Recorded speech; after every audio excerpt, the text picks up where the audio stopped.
जी, लेकिन वो reserve seat के हकदार नहीं होंगे। My lord, under Article 17, paragraph 2, the fundamental right is to join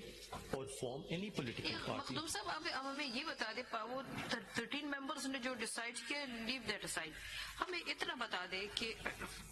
मैं जानना चाहती हूँ कि जो पार्टी कोई इलेक्शन कंटेस्ट करके अंदर जाएगी एज अ पॉलिटिकल पार्टी, तो जो इंडिपेंडेंट कंटेस्ट करके आएंगे तो उनके पास फिर चॉइस होगी, जो अंदर पॉलिटिकल पार्टीज मौजूद हैं जीत कर आई उनमें से किसी को ज्वाइन कर, ना कि वो जो पॉलिटिकल पार्टी तो है लेकिन उन्होंने इलेक्शन ही नहीं किया, वो अंदर असेंबली में आए नहीं है, तो वो किस तरह उस पार्टी को ज्वाइन करें?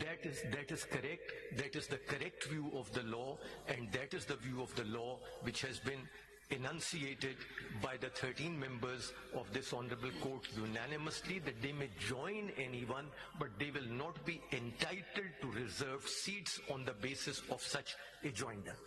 That's the